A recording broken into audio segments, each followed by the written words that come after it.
Boa noite, eu sou Sebastião. Eu vou continuar o Livro dos Espíritos, no capítulo 4, falando sobre vida espírita e espíritos errantes.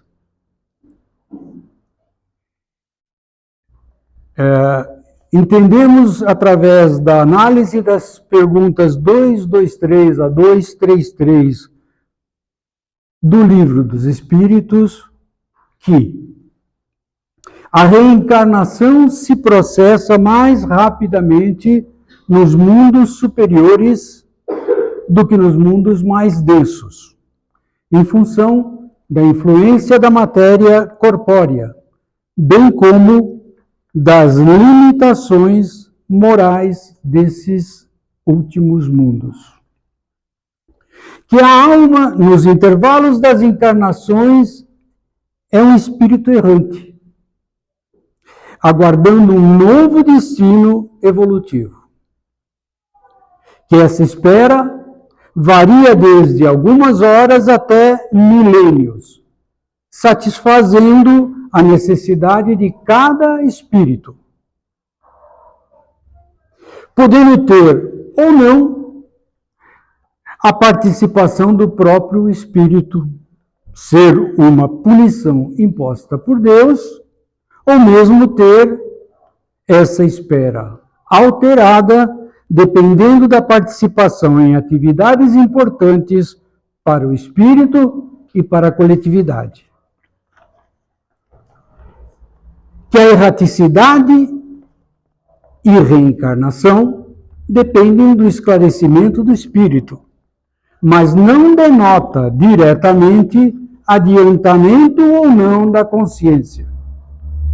O estado natural da consciência é espírito.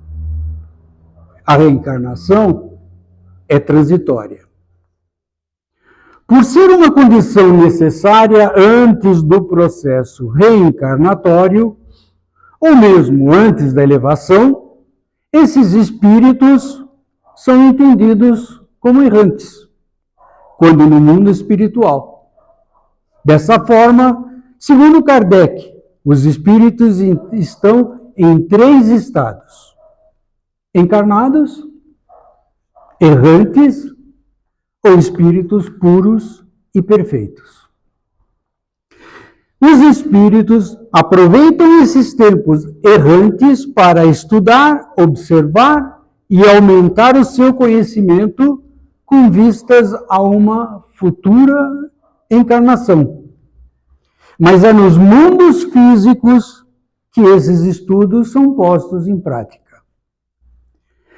O fato de perderem o seu avatar ou corpo físico faz com que o espírito não esteja sujeito às más inclinações. Mas quando esses espíritos forem de mundos mais densos, carregam seus próprios vícios, adquiridos em vidas na matéria.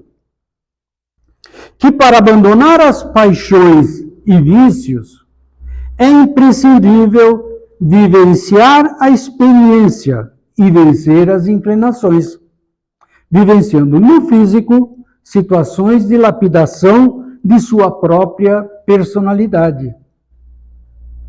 O espírito, em sua condição normal, consegue entrever seus méritos e deméritos, fazendo suas escolhas em função da possibilidade futura de lapidação de sua personalidade. E busca conquistar o que falta para o seu progresso mais imediato. Que é permitido aos espíritos aprender através da observação de mundos superiores ou intercâmbio com espíritos superiores, a serviço na Terra, dependendo do seu esclarecimento intelectual e moral, bem como ir a mundos inferiores, objetivando servir de guias e orientadores mais adiantados. Nossos comentários.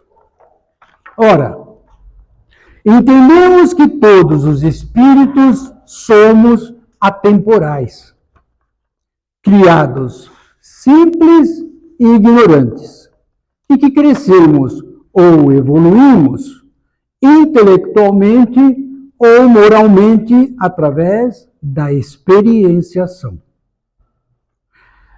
A cada vez que vivemos uma experiência, não só o resultado, mas principalmente as dificuldades em nossa atitude face a essas dificuldades vão sendo acrescentadas aos nossos registros akáshicos e nossa consciência, que armazena as vivências e experiências de todos os seres do universo e faz também parte da fonte criadora. Dessa forma, seja por missão cumprida ou por falha no cumprimento, sempre serve para o nosso crescimento de alma ou espírito. E o que é erraticidade? Quando de nosso desencarne, levamos para o mundo espiritual todos os acontecimentos que pautaram a nossa última vida terrena. E qual foi o nosso comportamento? Ficamos felizes com nossas conquistas e frustrados com nossas derrotas. E para essas últimas, quando relevantes, solicitamos uma nova oportunidade para a correção de nossas tendências de alma. Nós, como desencarnados, somos a personalidade que construímos durante nossas vidas físicas. Não existe possibilidade de encontrarmos um espírito atrasado moralmente, quando encarnado, que se torna um santo logo depois que desencarnou. Como quem nos julga, em primeira instância, somos nós mesmos, nossa consciência, não existe possibilidade de mentir. Dessa forma, o tempo desencarnado serve para rever conceitos e reforçar nossa fé em nós mesmos, pois todos temos a essência divina dentro de nós. A princípio, a primeira dificuldade que enfrentamos é exatamente essa: entender quais experiências nos propusemos a cumprir e qual o nosso desempenho no cumprimento delas. Nossas paixões adquiridas ou reforçadas durante a vida na matéria constroem véus de ilusão que turvam a nossa visualização desse particular. Quanto maior for essa confusão mental, mais tempo somos arrebanhados pelas forças das trevas, pois nossas próprias paixões e vícios nos ligam a eles por sintonia vibratória. É a natureza ilusória daquilo que nós chamamos realidade. Então construímos nossa avaliação da realidade usando a nossa interpretação daquilo que é real, daquilo que é verdade, ou seja, a continuação do processo encarnatório, pois não entramos no domínio da verdade por ter desencarnado. Continuamos, sim, no mundo de provas e expiações. E essa verdade é reinterpretada pelo nosso ego, pelos nossos valores. Enfim, continuamos alimentando os mesmos vícios que serviram de refúgio para a nossa personalidade quando da vida carnal. Vícios como nicotina, barbitúricos, calmantes, cocaína, álcool, heroína, mas também maledicência, orgulho excessivo, egolatria, displicência. Cabe aqui a frase: onde você coloca os seus tesouros, aí está o seu coração. Também vaidade, inveja, cobiça, posse, rigidez, raiva, ansiedade, angústia, frustração ou tristeza, insegurança, sexo desequilibrado, desejos, temor, medo, horror. E são esses mesmos fatores que dificultam aceitar nossa nova condição. Inclusive aceitar o fato de termos abandonado o corpo físico. E é por isso mesmo que construímos as nossas bolhas mentais, onde continuamos vivendo uma realidade que diz respeito somente a nós. E continuamos alimentando uma vivência no astral de baixa frequência vibracional. E nos conectamos com outros espíritos desencarnados e encarnados que vibram nas mesmas frequências. E aí surgem as grandes bolhas de sofrimento e expurgo, pois vivemos colhendo o resultado de nossa frequência mental. No final das contas, todos passam por essa fase ou esse período, posteriormente ao desencarne. Essa é uma etapa que pode demorar horas, dias ou milhares de anos, pois depende da elevação da frequência, do despertamento do amor, do abandono de alguns dos vícios e do despertamento para a realidade maior. Quando esse espírito consegue adquirir méritos suficientes, espíritos amigos queridos dele, mentores espirituais ou vigilantes, encaminham esses espíritos para postos de socorro na crosta planetária, centros de auxílio espiritual, igrejas e templos, enfim, lugares com condições de prestar os primeiros contatos e auxílio imediato. E eles iniciam a jornada de retorno ao equilíbrio mínimo, que vai desembocar lá na frente numa nova encarnação. Como somos fractais da fonte criadora suprema, todos nós, espalhados pelo universo em mundos mais adiantados, no mesmo patamar ou mais densos, o universo todo, a partir de nossa família galáctica, está trabalhando por nossa evolução. Atuante ou consciencialmente. No fundo, é a grande lei do amor. Aqueles que são aprisionados ou fascinados pelas forças das trevas servem muitas vezes de dispositivos sugadores de energias e são colocados como parasitas nos desafortunados, que na quase totalidade os atraem por sintonia também, e que resultam nas obsessões, fascinações, possessões, que são identificadas e encaminhadas dentro das diversas correntes de amor e socorro, das diferentes crenças, mas todas a serviço das forças do bem.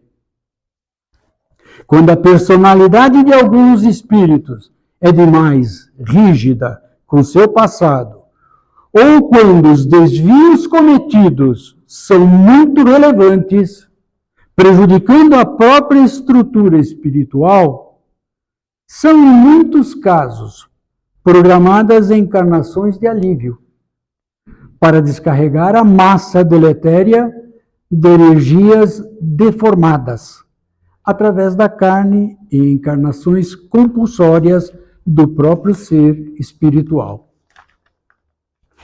A partir desse ponto, começa uma fase em que cada um está, dia a dia, mais ambientado a viver no mundo espiritual, em mundos da categoria primitivos, expiação e provas e regeneração, pois em todos esses mundos a dualidade se faz presente.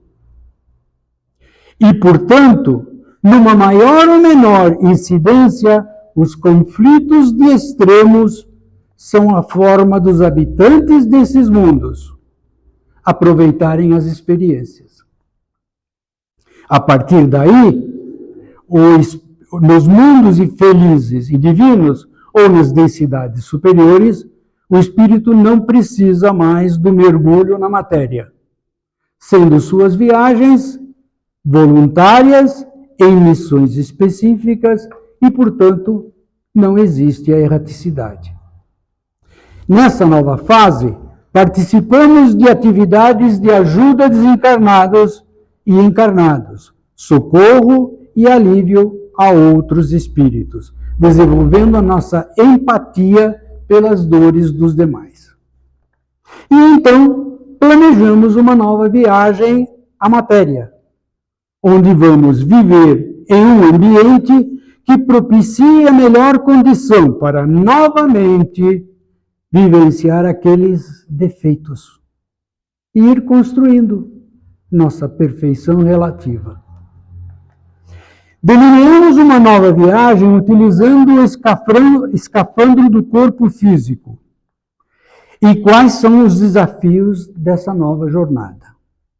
E procuramos nos reforçar, aprendendo com situações, lições históricas, etc., para reforçar nossa força de vontade e fé naquilo que entendemos, que temos de cumprir, e nos preparamos para retornar à vida física no momento oportuno. Queremos muito nascer. Para tanto, participam os exemplos e aprendizados que encontramos no mundo espiritual, bem como nossos mentores, amigos e amparadores. Planejadas com cuidado e muito carinho por parte de todos, a viagem dessa alma é preferencialmente registrada em contratos de nossa consciência, que vão fazer parte dos registros akáshicos e definirão as linhas mestras dos acontecimentos daquela vida física. Onde nascer, como nascer, dificuldades físicas, mentais, etc., fazem parte do acordo e pautarão as nossas tendências dessa nova vida. Definirão também nossos acompanhantes nessa nova jornada temporária, que servirão de exemplo ou motivo para que as oportunidades de crescimento e experiências programadas se nos apresentem. A jornada é individual, mas se processa no coletivo.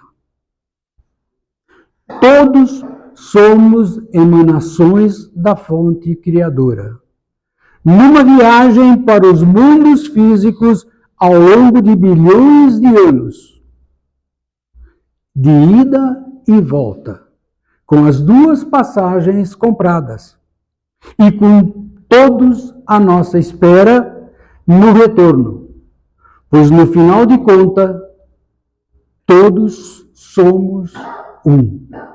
Deus está em nós e nós estamos em Deus.